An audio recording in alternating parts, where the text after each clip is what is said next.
The main trail that leads from right here from La Cunaslan parallels I-10. So when you came aboard, I said, where in the hell did this guy come from? How in the hell did he get this thinking? This I-10, see?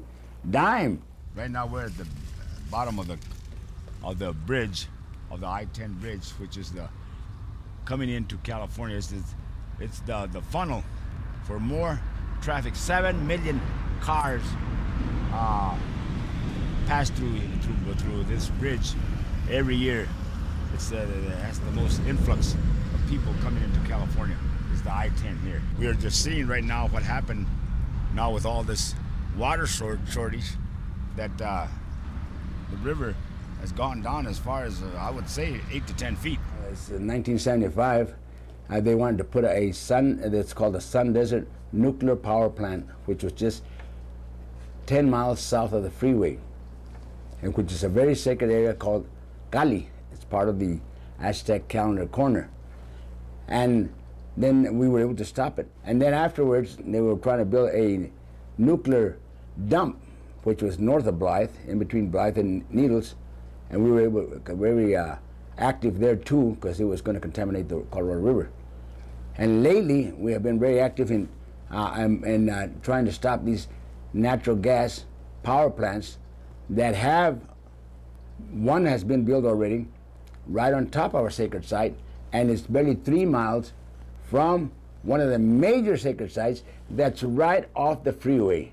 They're encroaching so fast that if we don't stop this, they'll be lost forever. Our interest is to get the Bureau of Reclamation or Bureau of Land Management or any of the government agencies to help us finance the protection of these sites by putting fences up and walkways.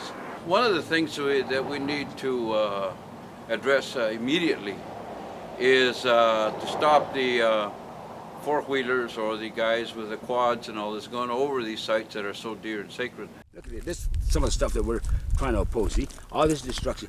This is destruction of our creation. See all these designs that kids come and make all these.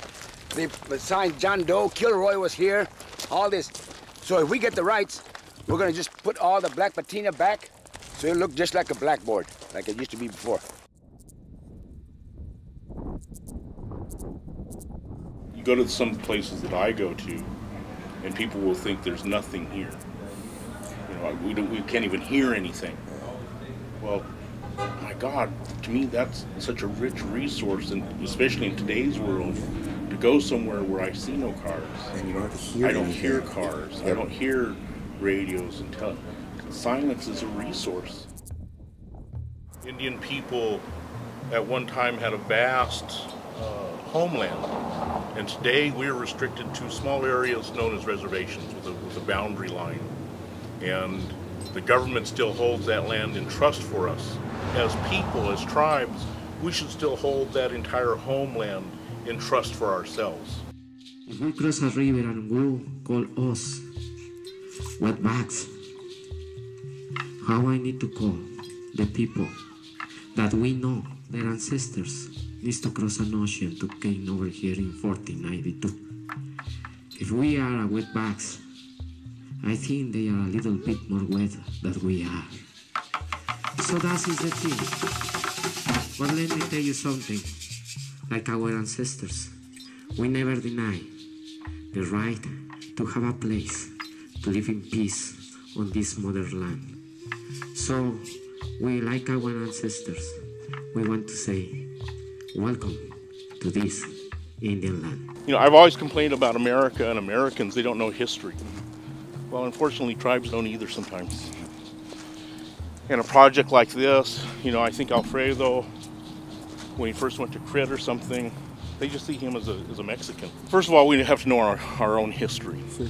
And you Aztecan people went all the way down to Nicaragua. And, you know, most Indians, again, we're Chemehuevis, we're trapped on that little... Right, the little island. ...thing that they've drawn a line around now, and that's us. Well, you Aztecan people were immense. And so, you know, when you start talking about these kinds of things, and in the Cuna de Aztlan that Alfredo talks about, that's another educational process for some Indian people to You're going to make that step that they are Indian. Yeah, to integrate into themselves. That you know, well, we're a part of that big picture, and as a part of that, we know of these areas, and we feel a tie still to these areas, and they are important to us, and the protection of these areas are important to us, and we tell that to the federal government, to the Bureau of Land Management, and we expect them to protect them for us, and we know that they can't. They don't have the manpower, they don't have the funds. And so I have been advocating for years that tribal people, that reservations, we're going to have to take the responsibility of protecting these areas for ourselves. Right now they're already world known, except here. The people here in the United States have very little consideration or even understanding of our sacredness of our indigenous past. We have a native commission of advisors that we want to be in charge to working together with the BLM and other groups that are interested in preserving these sites, because if they go, a lot of our history is going to go.